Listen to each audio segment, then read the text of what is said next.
Olá, bom dia! Seja bem-vindo ao Toda Hora nessa segunda-feira, dia 24 de janeiro.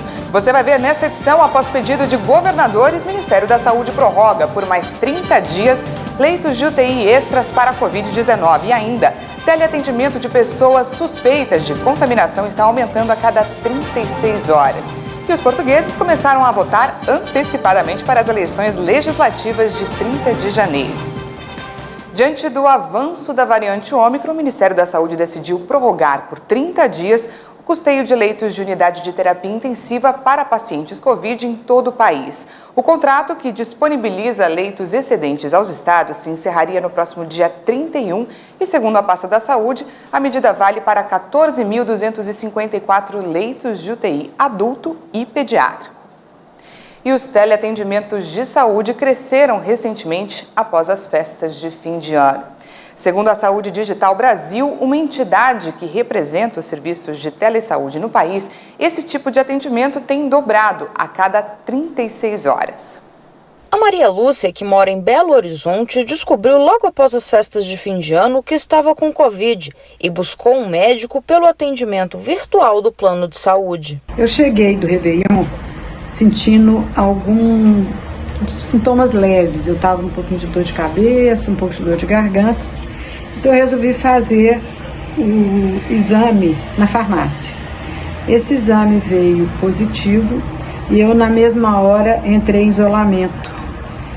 E fui ver o que eu poderia fazer para resolver ter uma orientação médica. Então o meu plano de saúde disponibiliza uma clínica com 0800, com um atendimento virtual. Eu procurei a clínica, eles marcaram para mim a consulta, me mandaram um link e o médico entramos em contato no horário combinado. Ele foi super atencioso, me perguntou várias coisas, perguntou se eu tinha um oxímetro para medir a minha oxigenação, né, meu saturamento. Ele perguntou se eu estava com febre, o que eu estava sentindo e me deu as orientações. E passados 2 dias depois, ele me ligou. Então, dia sim, dia não, eles ligavam para saber como é que eu estava passando. Foi uma consulta muito tranquila, eles foram super atenciosos. E eu acho que vale muito a pena, porque os hospitais estão muito cheios, é impossível você ser atendido em um hospital. E esse tipo de atendimento tem crescido muito, em especial nos últimos dias. Segundo a Saúde Digital Brasil, entidade que representa as empresas de telesaúde no país, os atendimentos de telemedicina para casos suspeitos de Covid-19 e influenza dobram a cada 36 horas desde o mês passado. Desde o começo do mês de dezembro, a gente notou um aumento não tão grande dessa quantidade de atendimentos, especialmente ligados a síndromes gripais, Covid e influenza. A partir da segunda para a terceira semana de dezembro, na semana que antecedeu ao Natal, a gente viu um aumento de mais ou menos 50% desses atendimentos. E o que aconteceu depois do Natal e até o dia de ontem foi um aumento muito mais importante do que todos os outros tipos de aumento que a gente tinha visto desde o início da pandemia. A velocidade com que a quantidade de atendimentos dobra é muito grande, ou seja, a cada 1 dia e meio a gente está vendo dobrar essa quantidade de atendimentos a partir do dia 23 de dezembro. O representante da entidade diz que os pacientes que buscam esse tipo de atendimento têm perfis totalmente diferentes. Tem de tudo, né? Tem o paciente que ficou em casa mais reservado e teve um ou outro contato esporádico e acabou pegando uma das 2 síndromes gripais. Teve o paciente que está cansado do isolamento e foi para comemoração em grandes grupos, e esse, sem dúvida, é o maior risco que a gente vê de contaminação. Mas uma característica que a gente tem observado também é a maior transmissibilidade neste momento da Covid.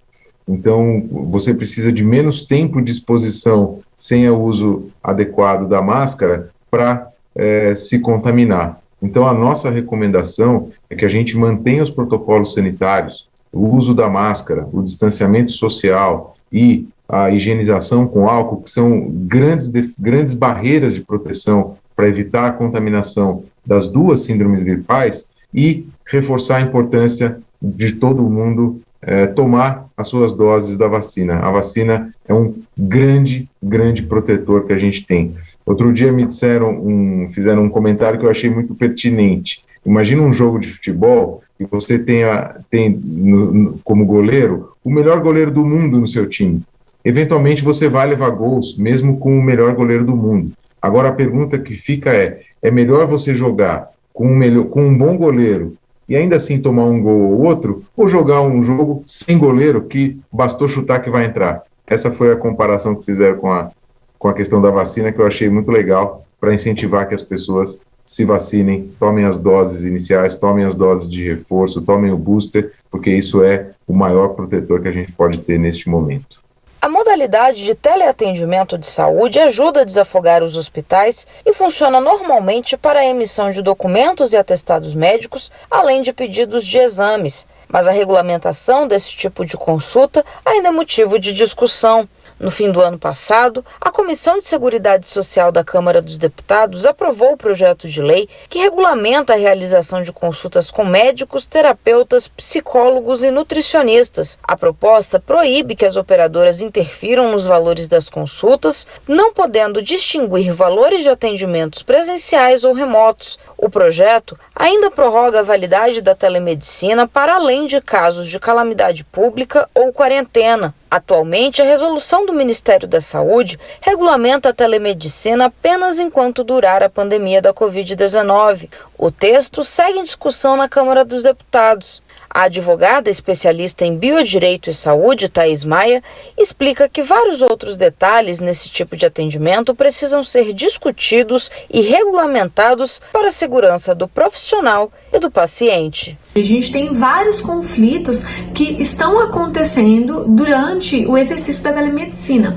A telemedicina, ela é boa? Ela é uma solução? Ela tem se apresentado como uma solução? Sim. Só que ela também traz outros conflitos, né? Então, conflitos relacionados à privacidade, segurança de dados, né? A forma como essa consulta ela vai acontecer, quem está acompanhando essa consulta, são conflitos que acontecem ali no relacionamento entre o médico e o paciente ou seu acompanhante, né? Então, temos aí vários pontos sensíveis, inclusive até mesmo uma dificuldade que alguns profissionais já me relataram, né? Eu sei que acontece pelo fato de não estar ali fisicamente com o paciente, né?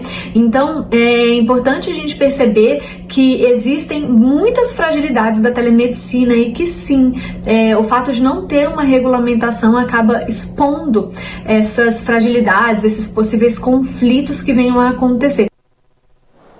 E olha só, um torcedor do Náutico conseguiu entrar no estádio dos Aflitos, em Recife, durante uma partida contra o Ibis, com um teste positivo para a Covid.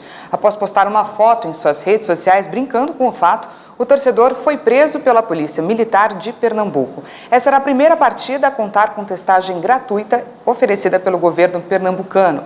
Pelas redes sociais, o clube afirmou que vai reforçar a fiscalização para que casos como esse não aconteçam mais.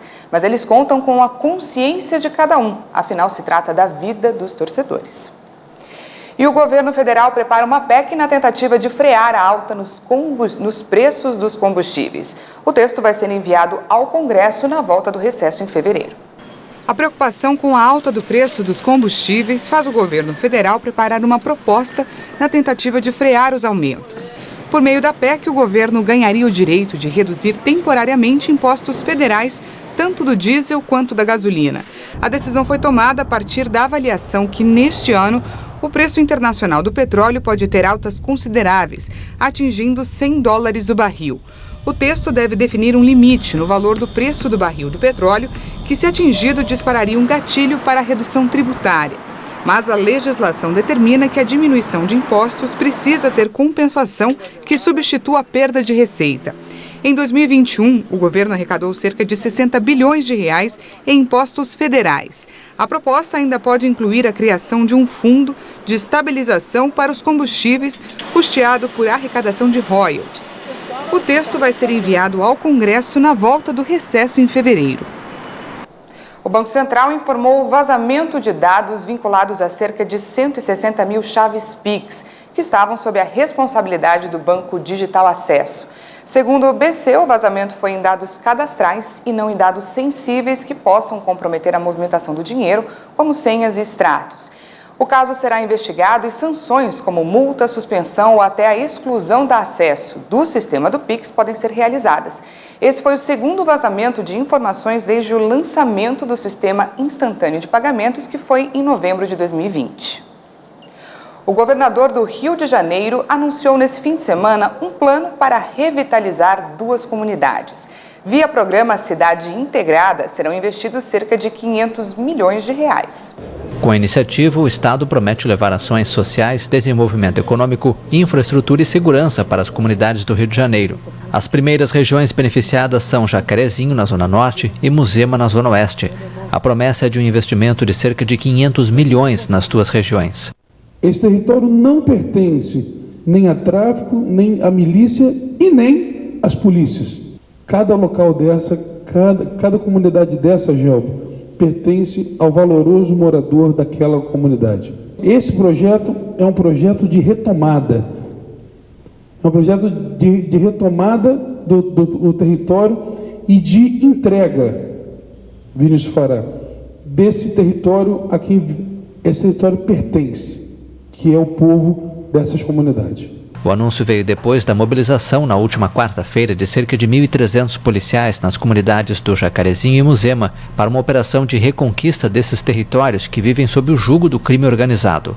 O governador Cláudio Castro prometeu em especial obras de saneamento e projetos socioeducativos voltados principalmente para jovens e mães.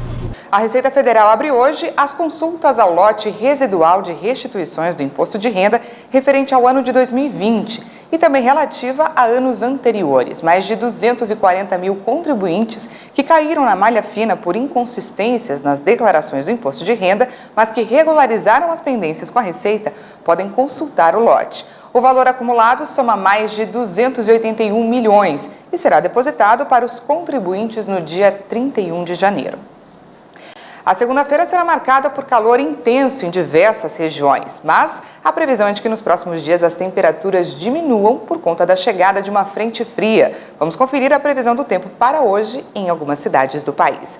Em Salvador, na Bahia, a temperatura pode chegar a 29 graus. Já em Vitória, no Espírito Santo, o dia vai ficar quente com máxima de 31 graus. Em Corumbá, no Mato Grosso do Sul, o sol deve predominar durante todo o dia e a temperatura pode chegar a 37 graus. Em Manaus, o sol deve aparecer entre nuvens, com máxima de 28 graus. A cidade de São Paulo deve enfrentar mais um dia de calorão e a temperatura por aqui pode chegar a 32 graus. Depois do intervalo, vamos falar sobre os números da pandemia e ainda. Os portugueses começaram a votar antecipadamente para as eleições legislativas. Nós voltamos já.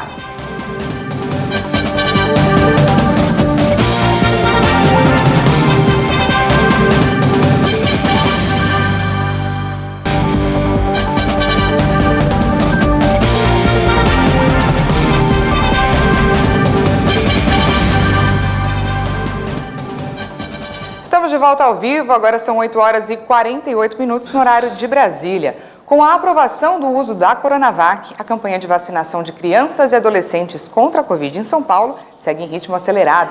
O estado vacinou mais de 102 mil crianças somente no sábado. A meta é vacinar todas as 4.300.000 crianças de 5 a 11 anos de idade em 3 semanas. O grupo de 9 a 11 anos vai ser vacinado até domingo. Entre 31 de janeiro e 10 de fevereiro, a campanha vai priorizar as que têm entre 5 e 8 anos de idade. As crianças de 5 anos, assim como o grupo prioritário, só podem receber o imunizante da Pfizer.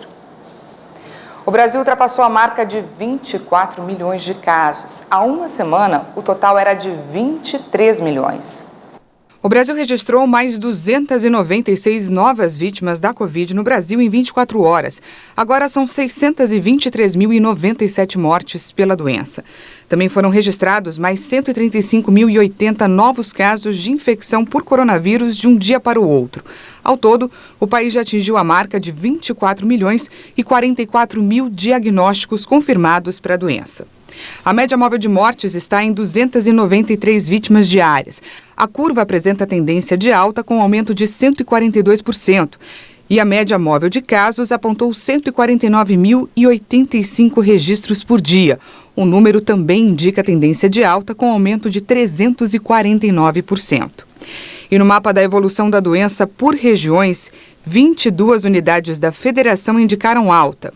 Alagoas, Amapá, Amazonas, Bahia, Ceará, Distrito Federal, Espírito Santo, Goiás, Maranhão, Mato Grosso do Sul, Minas Gerais, Paraíba, Paraná, Piauí, Rio de Janeiro, Rio Grande do Norte, Rio Grande do Sul, Santa Catarina, São Paulo, Sergipe e Tocantins. Apenas um estado apresenta estabilidade, Roraima, e 4 apresentam queda, Acre, Pará, Pernambuco e Rondônia. O Brasil já ultrapassou a marca de 353 milhões de doses de vacinas contra a Covid aplicadas. Vamos ao nosso vacinômetro. Segundo o Ministério da Saúde e as secretarias estaduais de saúde, mais de 163 milhões e 107 mil pessoas tomaram a primeira dose. Isso representa 76,46% da população, enquanto quase 149 milhões de brasileiros tomaram a segunda dose, o que equivale a 69,82% da população. E a dose de reforço já foi aplicada em quase 41 milhões 273 mil brasileiros, 19,35% da população. E o governo de Minas Gerais iniciou a distribuição de cerca de 400 mil doses da vacina Coronavac para a imunização de crianças e adolescentes de 6 a 17 anos no estado. Um estudo feito em Viana, no Espírito Santo, apontou que meia dose da vacina AstraZeneca é suficiente e pode ser aplicada como reforço. Um estudo indicou que meia dose da vacina da AstraZeneca Oxford contra a Covid-19 é efetiva e pode ser usada também como dose de reforço.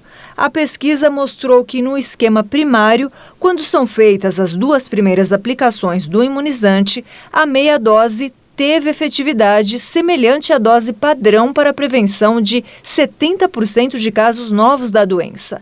E não ocorreu nenhum óbito e nenhuma internação após a imunização completa. O projeto Viana Vacinada é coordenado pelo Hospital da Universidade Federal do Espírito Santo em parceria com a Fundação Oswaldo Cruz. O estudo mostrou ainda que a meia dose foi capaz de induzir a produção de anticorpos neutralizantes em 99,8% dos participantes, resultado semelhante ao alcançado no esquema com a dose padrão. Em participantes que não tiveram Covid e nem receberam nenhuma vacina antes, a produção de anticorpos foi maior do que das pessoas que tomaram uma dose padrão. Além disso, os eventos adversos observados foram mais leves. A duração dos efeitos colaterais foi menor no grupo que recebeu meia dose.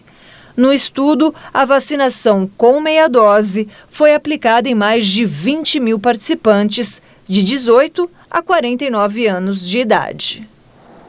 A China registrou 72 casos de Covid entre as pessoas que chegaram para as Olimpíadas de Inverno entre os dias 4 e 22 de janeiro. Mas nenhum caso foi positivado entre os 171 atletas e funcionários de suas equipes. O evento está programado para acontecer entre 4 e 20 de fevereiro, dentro de uma bolha de circuito fechado, que separa todo o pessoal do evento do público selecionado. Com a variante Ômicron, a Europa pode enxergar o fim da pandemia. Essa é a avaliação feita pelo diretor da Organização Mundial da Saúde. Ele avalia que assim que a onda desta variante diminuir, haverá uma imunidade global, já que muitas pessoas terão sido imunizadas pela própria infecção. A variante Ômicron do coronavírus, que poderia infectar 60% dos europeus antes de março, pode ser o fim da pandemia na região. A afirmação foi feita pelo diretor da Organização Mundial da Saúde para a Europa, Hans Kluh. Em uma entrevista à agência France Presse, ele destacou que é plausível que a região esteja se aproximando do fim da pandemia, embora tenha pedido cautela, dada a versatilidade do vírus. É possível que haja um fim de jogo e isso está sendo cada vez mais discutido. Mas é claro que também pode ser que a Covid-19 mais uma vez nos surpreenda com outra variante. Hans avalia que assim que a onda da Omicron se acalmar, haverá imunidade global por algumas semanas e meses, seja graças à vacina ou porque as pessoas terão sido imunizadas pela infecção e também há uma queda devido à sazonalidade. Mas o diretor da OMS destacou que a Europa não está numa era endêmica, o que permitiria comparar o vírus com o de uma gripe sazonal. Na mesma linha, o assessor da Casa Branca para o combate à pandemia nos Estados Unidos, Anthony Fauci, declarou neste domingo que pode haver uma virada na situação no país. Na África do Sul, onde a variante Omicron foi detectada pela primeira vez, novos casos caíram nas últimas 4 semanas. Enquanto isso, seguem na Europa os protestos contra as regras para impedir o avanço da Covid-19. Em Bruxelas, houve confronto com a polícia neste domingo.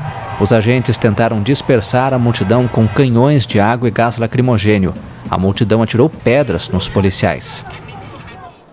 No Peru, o governo decretou emergência ambiental depois do derramamento de petróleo bruto na costa central do país.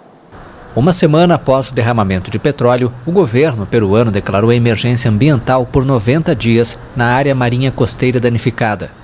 As correntes marinhas espalharam o petróleo ao longo da costa a mais de 40 quilômetros da refinaria, afetando 21 praias, segundo o Ministério da Saúde. O derramamento de petróleo bruto na costa central do país deixou um balanço sombrio, pássaros mortos flutuando no mar, além de pescadores sem trabalho nas docas. Cerca de 6.000 barris de petróleo foram lançados no mar, enquanto um petroleiro descarregava na refinaria La Pampilha, a 30 quilômetros de Lima. O navio pertence à petrolífera espanhola Repsol. A empresa atribui o acidente às ondas causadas pela erupção vulcânica em Tonga. Tragédia na África. Um incêndio causado por fogos de artifício matou ao menos 16 pessoas na madrugada deste domingo na capital de Camarões. A tragédia ocorreu no meio da madrugada no salão principal da Lives Night Club, localizada no bairro de Bastos, que abriga luxuosas casas, embaixadas e residências de diplomatas. Ao menos 8 pessoas tiveram ferimentos graves. Segundo o Ministério das Comunicações, o fogo consumiu primeiro o teto do prédio, resultando em 2 explosões. A fachada do estabelecimento não foi destruída nem carbonizada. Em Douala, capital econômica do Sul, nos últimos 6 anos, pelo menos 5 discotecas foram palco de incêndios. E os portugueses começaram a votar antecipadamente para as eleições legislativas de 30 de janeiro. O primeiro-ministro socialista Antônio Costa é o favorito, embora a sua vantagem sobre a oposição de centro-direita tenha diminuído. As eleições foram convocadas pelo presidente conservador Marcelo Rebelo de Sousa na sequência da rejeição do orçamento do executivo, que é minoritário, pelos seus antigos aliados da esquerda radical. O primeiro-ministro Antônio Costa, que votou neste domingo no Porto, é o favorito, embora sua vantagem sobre a oposição de centro-direita tenha diminuído. Sondagens publicadas pela Rádio Renascença mostram que o Partido Socialista tem 38% das intenções de voto, em comparação com um pouco mais de 30% para o principal partido de oposição de centro-direita, o Partido Social Democrata. Mas, de acordo com várias pesquisas, a tendência dos últimos dias indica uma queda da diferença entre as duas forças. O partido de extrema-direita Chega, que entrou no parlamento com apenas um deputado em 2019, pode se tornar a terceira força política do país, com quase 7% dos votos. Essa edição fica por aqui. Muito obrigada pela sua companhia. Às 10 horas tem mais informações com a Patrícia Velenic. E à 1 da tarde, eu e ela esperamos por você no Toda Hora, edição da tarde.